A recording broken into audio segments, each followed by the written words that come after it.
ایسے 5 انتہائی اہم وارننگ سائنز جنہیں آپ کو کبھی اگنور نہیں کرنا چاہیے۔ بہت سے لوگوں میں بیماری کی ان 5 ابتدائی علامات میں سے ایک ایسی ضرور ہوتی ہے جسے وہ نارمل سمجھ رہے ہوتے ہیں۔ تو آج میں یہ ویڈیو صرف آپ کو بتانے کے لیے بنا رہا ہوں کہ آپ نے ان 5 علامات کو نظر انداز نہیں کرنا، کیونکہ اگر آپ وقت پہ ان کا پتہ لگا لیں تو کچھ کیا جا سکتا ہے۔ بعض اوقات جب آپ کسی بیماری کی وجہ سے اپنے پرائمری ڈاکٹر کے پاس جاتے ہیں تو اس وقت صرف ان علامات کو مینیج کیا جا سکتا ہے۔ آپ کو بتایا جاتا ہے کہ آپ کو ہائی بلڈ پریشر ہے اور اس کی وجہ یہ ہو سکتی ہے یا وہ ہو سکتی ہے، آپ یہ دوائی کھا لیں۔ ہائی کولیسٹرول ہے تو آپ نے یہ دوائی لینی ہے، آرتھرائٹس ہے تو اس کے لیے یہ دوائی ہے۔ لیکن میرا ہمیشہ سے interest under lying root cause میں رہا ہے، اس کی جڑ کیا ہے، تاکہ کسی مریض کو یا مجھے خود کبھی کوئی مسئلہ ہو جائے تو مجھے پھر زندگی بھر اس کے لیے دوائی نہ کھانی پڑے۔ تو ہم نمبر 1 سے شروع کرتے ہیں، کرونک فٹیگ۔ آپ ہمیشہ خود کو تھکا ہوا محسوس کرتے ہیں، ہر وقت تھکاوٹ رہتی ہے، اور یہ تھکاوٹ کئی چیزوں کی وجہ سے ہو سکتی ہے۔ اگر آپ کو انیمیا ہے تو یہ لو B12 یا آئرن کی وجہ سے ہو سکتا ہے۔ اکثر مجھ سے یہ سوال پوچھتے ہیں لوگ کہ کہیں کسی وٹامن کی کمی تو نہیں ہے ہمیں، یا کوئی وٹامن بتا دیں جس سے یہ تھکاوٹ ختم ہو جائے۔ تو اس ویڈیو کے ذریعے میں آپ کو یہ بتانا چاہتا ہوں کہ کسی بھی سمٹم کو ٹریٹ کرنے کے لیے وٹامنس تب تک کام نہیں کرتے جب تک آپ اپنی ڈائٹ درست نہ کر لیں، کیونکہ دیکھیں اگر آپ خوراک سے ہی سارا نیوٹریشن لے پائیں تو شاید آپ کو کوئی وٹامن لینے کی ضرورت ہی نہ پڑے۔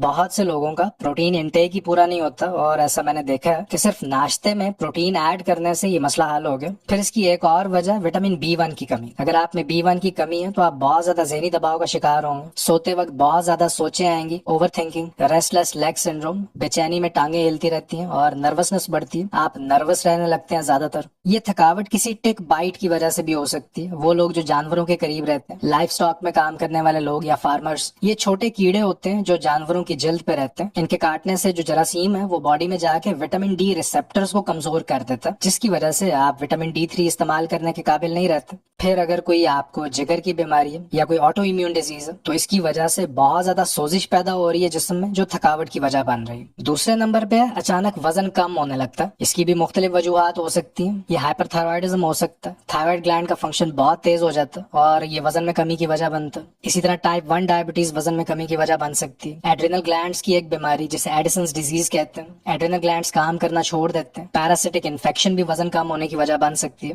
نمبر 3، پرسسٹنٹ ویکنس، مستقل جسمانی کمزوری۔ یہ آئرن کی کمی ہو سکتی ہے، آپ انیمک ہو سکتے ہیں، یا جسم میں سوڈیم کی کمی بھی ایک وجہ ہو سکتی ہے۔ کم سوڈیم کمزوری کی وجہ بنتا ہے۔ اسی طرح اگر جسم میں میگنیزیم، وٹامن ای یا پوٹاسیم کی کمی ہے تب بھی جسمانی کمزوری ہو سکتی ہے۔ نمبر 4، کرونک ڈائریا، لمبے عرصے سے اگر دست لگے ہوئے، پیٹ خراب ہے، دست رک نہیں رہے، یہ فوڈ پوائزننگ یا آپ کچھ ایسا کھا رہے ہیں جسے باڈی ایکسیپٹ نہیں کر رہی، یہ کم زنک کی وجہ سے بھی ہو سکتا ہے۔ جسم میں زنک کی کمی کی ایک علامت ڈائریا بھی ہے، اور میری انڈرسٹینڈنگ میں کرونک ڈائریا کی ایک اہم اور عام وجہ دوائیوں کے سائیڈ افیکٹس بھی ہیں، تو آپ کو اس پہ بھی غور کرنا چاہیے۔ یا بہت سے لوگوں میں irritable bowel syndrome ہوتا ہے، اور یہ مزید خراب ہوتا جاتا ہے اگر آپ روزانہ گرینز کھا رہے ہیں، گندم، ویٹ، کیونکہ اس میں گلوٹن ہوتی ہے، میدا اور میدے سے بنی چیزیں، جو کا دلیا، رائی، سوجی، ان میں چونکہ ہائی فائبر ہوتا ہے جو آپ کو IBS میں اوائڈ کرنا چاہیے، کیونکہ فائبر ڈائریا کی وجہ بنتا ہے۔ پھر اگر آپ بہت زیادہ ٹریول کرتے ہیں مختلف ملکوں میں تو پیراسائٹک انفیکشن اس کی ایک وجہ ہو سکتی ہے۔ تو ایسی صورت میں جب آپ واپس آئیں تو کچھ وقت تک آپ ایک اچھا پرو بایوٹک ضرور استعمال کریں، 1 ہفتہ 2 ہفتے، تاکہ اس مسئلے سے بچ سکیں۔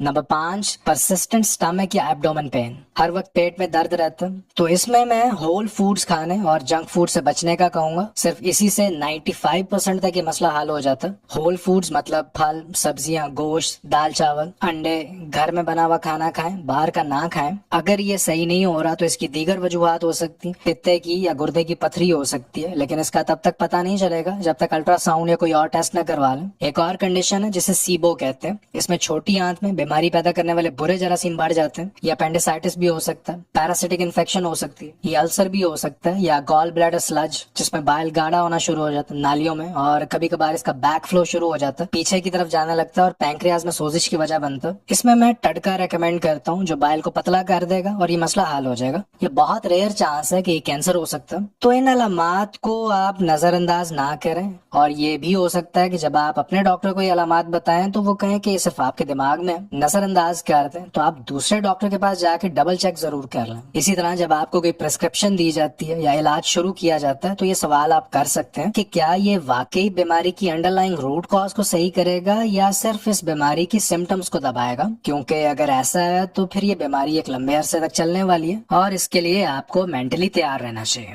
امید ہے یہ ویڈیو آپ کے لیے فائدہ مند ثابت ہوگی۔ اپنا خیال رکھیے، آپ سے ملاقات ہوتی ہے نیکسٹ ویڈیو میں۔ اللہ حافظ۔